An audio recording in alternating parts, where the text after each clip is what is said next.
فلما أحس عيسى منهم الكفر قال من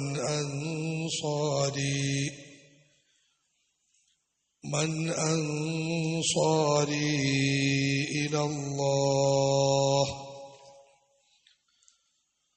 قال الحواريون نحن أنصار الله آمنا بالله واشهد بأننا مسلمون ربنا آمنا بما أنزلت واتبعنا الرسول فاكتبنا مع الشاهدين.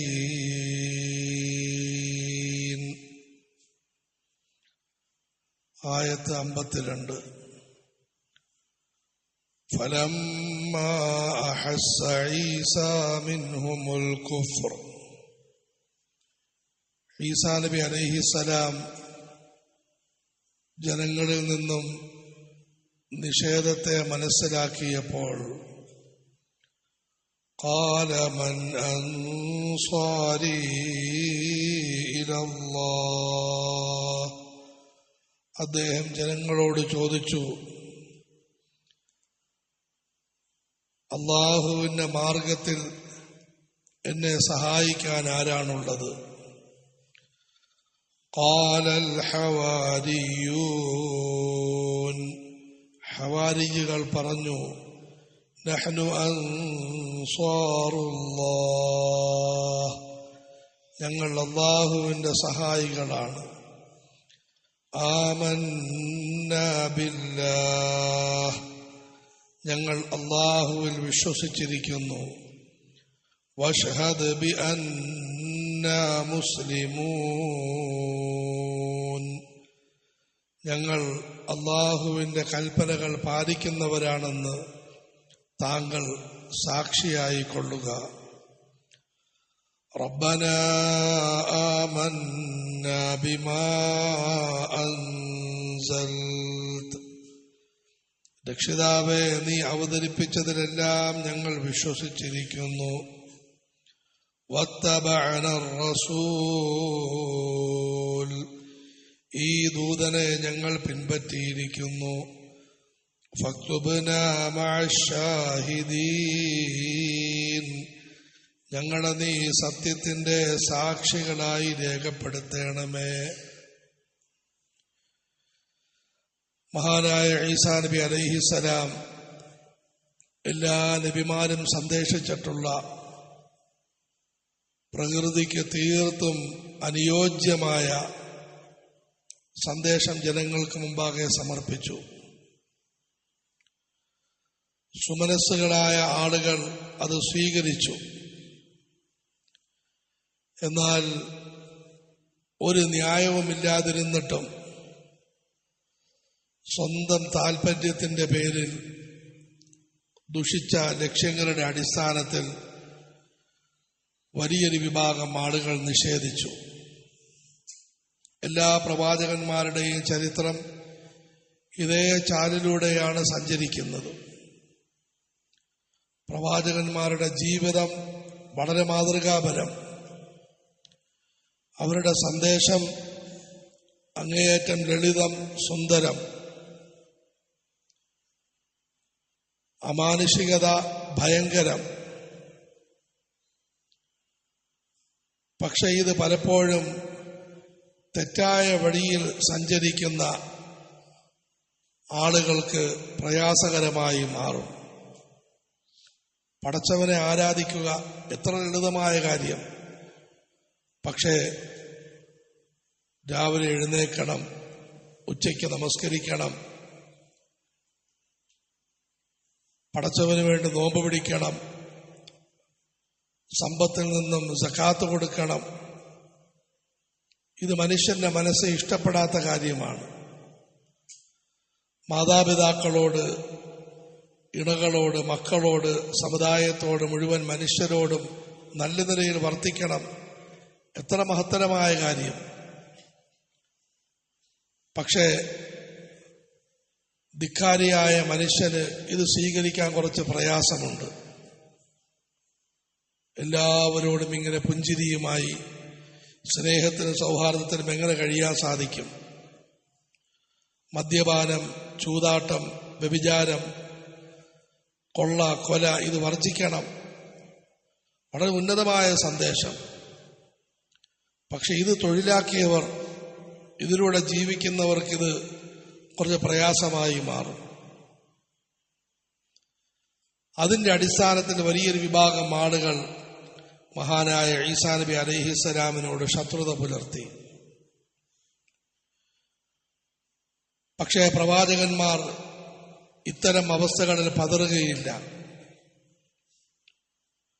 മറിച്ച് അവർ പ്രവർത്തനത്തിന് ശക്തിയും അതുപോലെ തന്നെ ആവേശവും വർദ്ധിപ്പിക്കും.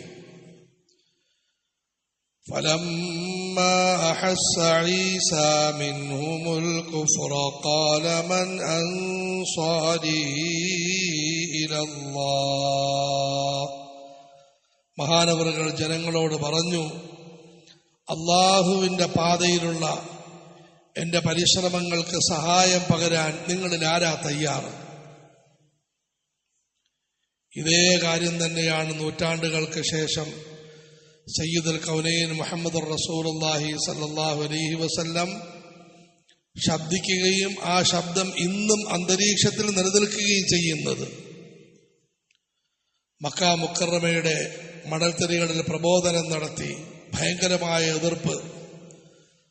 റസൂലുള്ളാഹി സ്വല്ലല്ലാഹു അലൈഹി വസല്ലം ചിത്തം ചിതറിയില്ല, പാദം പതറിയില്ല.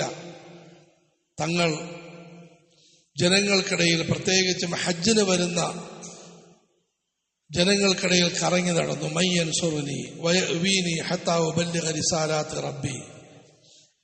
എന്നെ ആര് സഹായിക്കും? എനിക്ക് ആര് അഭയം തരും? പടച്ചവന്റെ സന്ദേശം ലോകത്തെത്തിച്ചു കൊടുക്കാൻ ഞാൻ ആഗ്രഹിക്കുന്നു. അൻസാരികൾ തയ്യാറായി, ചരിത്ര പുരുഷന്മാരായി മാറി. മഹാന്മാര് പറയുന്നു, ഇന്നും അന്തരീക്ഷത്തിൽ ആ പ്രവാചക ശബ്ദം അത് മുഴങ്ങിക്കൊണ്ടിരിക്കുകയാണ്. യഥാർത്ഥത്തിൽ മദ്രസകളുടെയും ആലിമീങ്ങളുടെയും മുതഅല്ലിമീങ്ങളുടെയും അവരുടെ സേവകന്മാരുടെയും പശ്ചാത്തലവും ഇവിടെ ഇത് തന്നെയാണ്. ആദരവായ റസൂലിന്റെ ശബ്ദം ഇന്നും ഇവിടെ മുഴങ്ങുന്നുണ്ട്. പടച്ചവൻ കേൾക്കാനുള്ള കാത് നൽകുമാറാകട്ടെ. എനിക്ക് ഓച്ചിറയിൽ, അതുപോലെ ചാരുമൂട്ടിൽ, കോട്ടയത്ത്, ചങ്ങനാശ്ശേരിയിൽ ഇതെല്ലാം റസൂലുള്ളാഹി സ്വല്ലല്ലാഹു അലൈഹി വസല്ലം തങ്ങൾക്കറിയാം. ലോകം മുഴുവനും ദീനിന്റെ കാര്യം എത്തിച്ചു കൊടുക്കണം, ഓരോ ജനങ്ങൾക്കും എത്തിച്ചു കൊടുക്കണം. എനിക്കാകട്ടെ 63 വയസ്സേ ഉള്ളൂ. അതുകൊണ്ട് എന്നെ സഹായിക്കാൻ ആരാണ് തയ്യാറ്? അള്ളാഹു നമുക്ക് ഞങ്ങൾ തയ്യാറുണ്ടെന്ന് പറഞ്ഞ് ആ ഉന്നത സ്ഥാനത്തേക്ക് പ്രവേശിക്കാൻ അള്ളാഹു തൗഫീഖ് നൽകുമാറാകട്ടെ. ഖാലൽ ഹവാരിയൂൻ, വെളുത്തവർ പറഞ്ഞു. എന്താ വെളുത്തവർ? തുണി കഴുകുന്ന ആളുകൾ എന്നൊരഭിപ്രായം, പാവത്തുങ്ങൾ. മത്സ്യബന്ധനം നടത്തിയിരുന്നവർ, മീൻ പിടിച്ചിരുന്നവരെന്ന് വേറൊരു അഭിപ്രായം. അല്ലാതെ തൊലി വെളുത്തവരെന്നല്ല, മനസ്സ് വെളുത്തവർ. പ്രവാചകന്മാരെ അംഗീകരിക്കുന്നത്, പ്രത്യേകിച്ചും മദ്രസയുടെ വഴിയിലേക്ക് വരുന്നത് കൂടുതലും സാധുക്കളായിരിക്കും. പണക്കാരെ നമ്മൾ പുച്ഛിക്കുന്നില്ല, അള്ളാഹു എല്ലാവരെയും അനുഗ്രഹിക്കുമാറാകട്ടെ. പക്ഷെ സാധാരണ പാവത്തുങ്ങൾ, സാധുക്കൾ, മത്സ്യക്കച്ചവടക്കാർ. അതുകൊണ്ട് തന്നെ പല വിവരമില്ലാത്തവർ പണ്ഡിതന്മാരെ പറ്റി പറയും, മീൻ കച്ചവടക്കാരന്റെ മോൻ, ഇയാൾ പിന്നാല് പലിശക്കാരന്റെ മോൻ. ആലിമീങ്ങളുമായി കുരുക്കുണ്ടാക്കുമ്പോൾ പറയുന്ന മീൻ കച്ചവടക്കാരന്റെ മോൻ, പണ്ടേ അവൻ അങ്ങനെയാണ്, താങ്കളോ കൊള്ളക്കാരന്റെ മോൻ. അത് ചിന്തിക്കുകയില്ല. അള്ളാഹു എല്ലാവർക്കും പുറത്തു തരുമാറാകട്ടെ. വാചകം സൂക്ഷിക്കണം. മീൻ കച്ചവടം പ്രവാചക സഹായികളുടെ പാരമ്പര്യത്തിൽപ്പെട്ടതാണ്. ഹലാലായ ഇടപാടാണോ അത് പുണ്യമാണ്. പിന്നെ മീൻ കച്ചവടക്കാർക്ക് കുറച്ച് ദൗർബല്യങ്ങളുണ്ട്, അതിൽ നിന്ന് അകന്നു കഴിയണം. മോശമായ വാക്കുകൾ ധാരാളം പറയും, പ്രവർത്തനങ്ങളുമായി ബന്ധപ്പെടും. അതുകൊണ്ട് അതിൽ സൂക്ഷ്മത വേണം. അത് എല്ലാവരിലും ഉണ്ടാകാൻ സാധ്യതയുണ്ട്. ചുരുക്കത്തിൽ ഖാലൽ ഹവാരിയൂൻ, ഹവാരികൾ പറഞ്ഞു, നഹ്നു അൻസാറുല്ലാഹ്, ഞങ്ങൾ അല്ലാഹുവിന്റെ സഹായികളാണ്. മഹാന്മാർ ഈസാ നബി അലൈഹിസ്സലാമിന്റെ ഉജ്ജ്വല പ്രബോധനവും ഇതിന് കീഴിൽ വിവരിക്കുന്നുണ്ട്. മീൻകാരൻ അടുത്തു പോയിരിക്കുമായിരുന്നു. മീനിനെ പിടിക്കുന്ന സഹോദരങ്ങളെ, മനുഷ്യനെ പിശാചിന്റെ കുടുക്കിൽ നിന്ന് പിടിക്കാനുള്ള വഴികൾ ഞാൻ നിങ്ങൾക്ക് പറഞ്ഞു തരണം. അള്ളാഹുവിൽ വിശ്വസിക്കും, ആ വിശ്വാസം പ്രചരിപ്പിക്കാൻ പരിശ്രമിക്കും. പ്രവാചകനിൽ വിശ്വസിക്കും, അത് പ്രചരിപ്പിക്കാൻ പരിശ്രമിക്കും. സൽപ്രവർത്തനങ്ങൾ, സൽസ്വഭാവങ്ങൾ ഉൾക്കൊള്ളിൻ, അത് പ്രചരിപ്പിക്കാൻ പരിശ്രമിക്കും. തുണി കഴുകുന്നവരെ സമീപിച്ച് പറയുമായിരുന്നു, സഹോദരങ്ങളെ, നിങ്ങൾക്ക് നിങ്ങളുടെ മനസ്സ് കഴുകണ്ടേ? പടച്ചവൻ നൽകിയ മനസ്സ് അത് മലിനമായി കിടക്കുന്നു. അഹങ്കാരം, പരനിന്ദ, കോപം, അസൂയ, എല്ലാത്തിനുമുപരി പടച്ചവനിൽ വിശ്വാസമില്ലായ്മ, വിഗ്രഹങ്ങളിൽ വിശ്വസിക്കുക, വസ്തുക്കളിൽ വിശ്വസിക്കുക, കൂടിക്കൂടി പിശാചുക്കളിൽ വിശ്വസിക്കുക, പാമ്പിനും തേളിനും വിശ്വസിക്കുക, ബാഹ്യമായ ഉപകാര ഉപദ്രവങ്ങൾ ചെയ്യുന്ന വസ്തുക്കളെ ആരാധിക്കുക. ഇതിൽ നിന്ന് മനസ്സിനെ ആക്കണം. മുഴുവൻ ജനങ്ങളുടെയും വസ്ത്രങ്ങൾ കഴുകുന്ന പ്രിയപ്പെട്ട സഹോദരങ്ങളെ, വളരെ നല്ല സേവനം നിങ്ങൾ ചെയ്യുന്നു. അവരുടെ മനസ്സും കൂടി നിങ്ങൾക്ക് കഴുകി വൃത്തിയാക്കണം. ഭയന്റെ കൂട്ടത്തിൽ കൂടി അവരെയും കൂട്ടിക്കൊണ്ട് സംഘമായി മാറി നിരന്തരം രാവും പകലും യാത്രയായിരുന്നു. ഈസാ നബി അലൈഹിസ്സലാം قال الحواريون نحن أنصار الله, ഞങ്ങൾ അല്ലാഹുവിൽ വിശ്വസിച്ചിരിക്കുന്നു. ആമന്നാ ബില്ലാഹ്, ഞങ്ങൾ അല്ലാഹുവിൽ വിശ്വസിച്ചിരിക്കുന്നു. വഷ്ഹദ് ബിഅന്നാ മുസ്ലിമൂൻ, അങ്ങ് സാക്ഷ്യം വഹിക്കുക, ഞങ്ങളെല്ലാവരും പടച്ചവനെ അനുസരിച്ച് അവന്റെ കൽപ്പനകൾ പാലിച്ച് സർവസ്വവും പടച്ചവന് സമർപ്പിച്ച് ജീവിക്കാൻ സന്നദ്ധരായിരിക്കുന്നു. അങ്ങ് ഞങ്ങൾക്ക് വേണ്ടി അള്ളാഹുവിനോട് ദുആ ചെയ്യണം, ശുപാർശ ചെയ്യണം. ഞങ്ങൾ അങ്ങയുടെ കൂട്ടത്തിൽ കൂടാൻ തയ്യാറായിരിക്കുന്നു. അവർ ഈസ നബി മദ്രസയിലെ വിദ്യാർത്ഥികളായി പരിശുദ്ധ ഖുർആനിൽ അവരെ പറ്റി സ്മരിക്കപ്പെടുന്നു. അള്ളാഹു നമുക്കും അള്ളാഹുവിന്റെ ദീനിനെ സഹായിക്കുന്ന ഉന്നത വിഭാഗത്തിൽ പെടുന്നതിന്, അവരെ സ്നേഹിക്കുന്നതിന് തൗഫീഖ് നൽകുമാറാകട്ടെ.